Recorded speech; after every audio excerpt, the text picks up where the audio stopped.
What up, this is Rama Screen covering movies, TV, and entertainment, and here's my review of Netflix's new animated movie, Klaus. Hey, before you watch this review, please subscribe to my channel, press that like button, and ring that bell so you can get notified whenever I post new videos. And if you would like to help support this channel, please do so at patreon.com/ramascreen. That's patreon.com/ramascreen.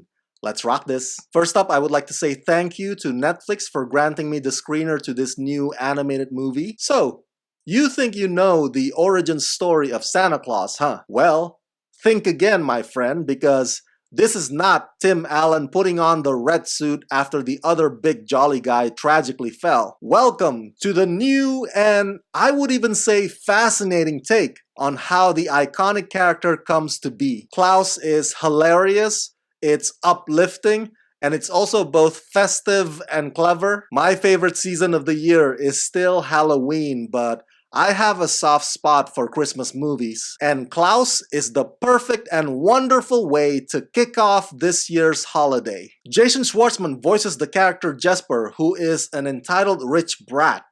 He is the Postal Academy's worst student, and as punishment, his father stations him on a frozen island above the Arctic Circle, a remote community where the locals are divided into two feuding neighbors who always find ways to battle each other.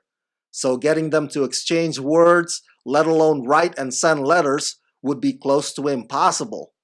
Jesper almost gives up until he stumbles upon a mysterious carpenter named Klaus, voiced by J.K. Simmons, who lives alone in a cabin full of handmade toys. They form an unlikely friendship and work together to restore the spirit of neighborhood and giving and people caring for one another. Though their little venture receives some pushback from those who want status quo, Jesper and Klaus eventually create a tradition, a legacy that will stand the test of time. Jason Schwartzman's character, Jesper, reminds me a lot of David Spade's character Kuzco in the movie The Emperor's New Groove. Remember that one? Not just in terms of their sense of entitlement, but also their bumbling, unintentional comical ways. And you know that Jason Schwartzman did a terrific job of voicing Jesper because right from the movie's start, you don't think of hearing Jason's voice anymore because all you see is the character. The same goes with J.K. Simmons, whose heavy-set voice that carries gravitas yet lovable personality really brings the character Klaus out to life. The director of this film, Sergio Pablos, this is his first feature film directorial debut, by the way. Prior to this, Sergio had worked as an animator or character designer or supervising animator on such films as Treasure Planet, Despicable Me, and Rio. Now, Sergio had been developing Klaus for years, and he literally shared many of his processes online for all to see. I kid you not, you can watch those behind-the-scenes videos on YouTube. This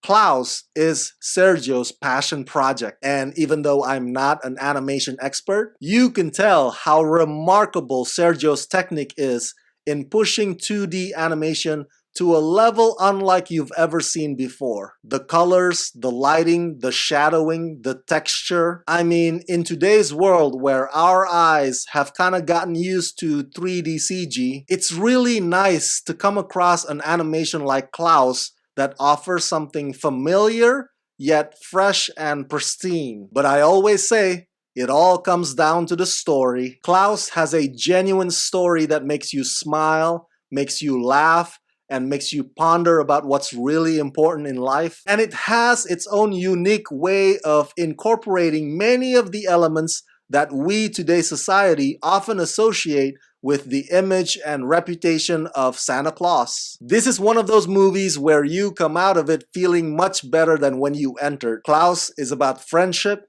It's about the humbling of a man. It's about joy, not war. It's about bringing out the best in people. Cheers.